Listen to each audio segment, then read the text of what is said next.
I have a special set of skills. I will find you and I will show you how to use this. Trecem la lecția 2. După ce am învățat cum se folosește ceara depilatoare cu benzi încălzibile, la cum se epilează cotul. Pentru că aceasta e zona cea mai dificil de epilat, fiindcă un fel de sferă care trebuie acoperită cu banda depilatoare.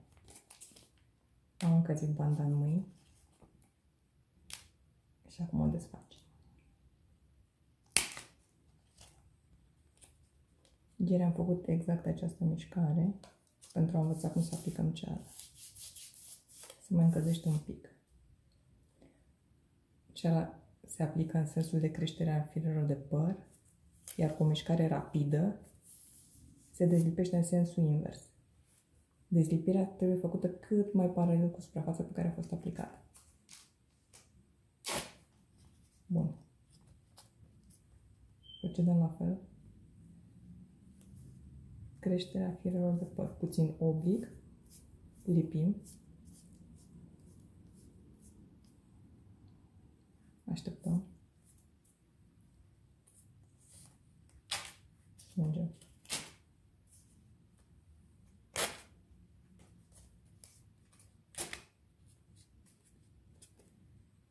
Cam asta ar fi mișcarea de bază.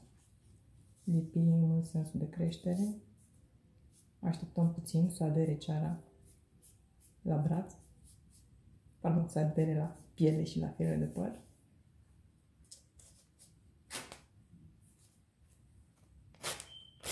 Smulgem. E și acum partea cea mai complicată, cotul.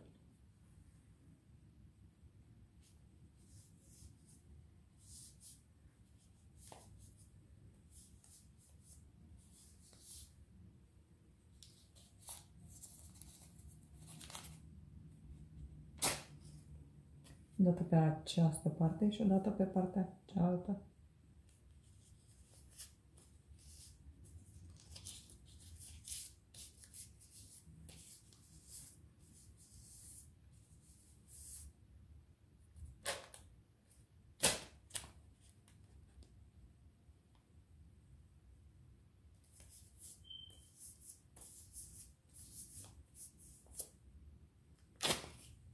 Și o dată așa.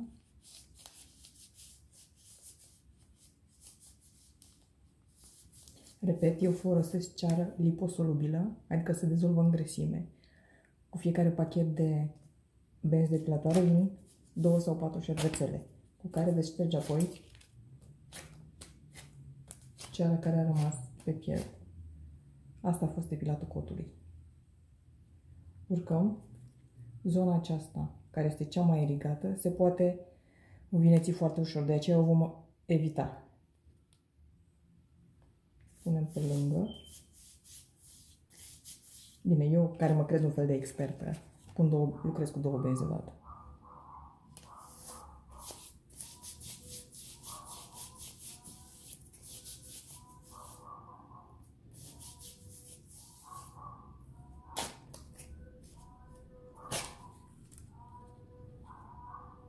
Bun, și acum trecem la partea din spate a brațului.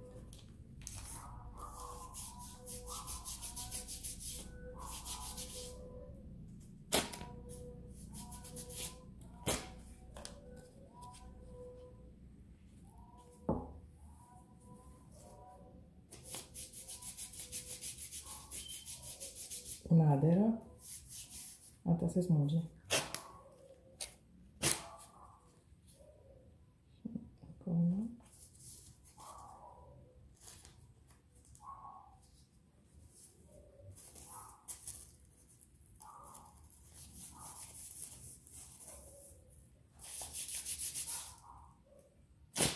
Smulgem.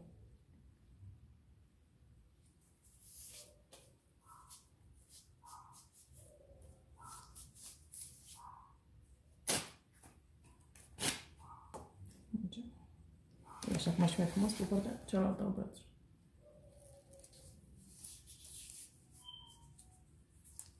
Da. S-a mișcat un pic, dar nu nimic. un aderă, cealaltă o smulgem.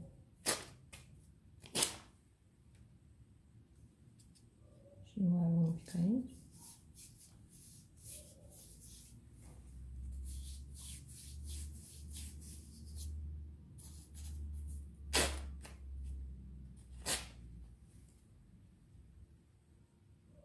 Și un pic aici. Aveți grijă ca ceara să fie foarte bine încălzită între palme, pentru că altfel va trebui să repetați operațiunea. E preferabil să faceți o singură dată operațiunea, mai ales dacă sunteți începătoare, pentru că altfel pielea se va irita, se va înroși. La final se îndoie așa, pentru a nu vă lipi alte obiecte din casă.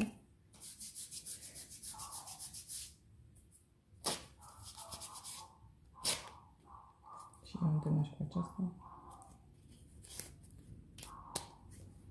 Până data viitoare, la revedere!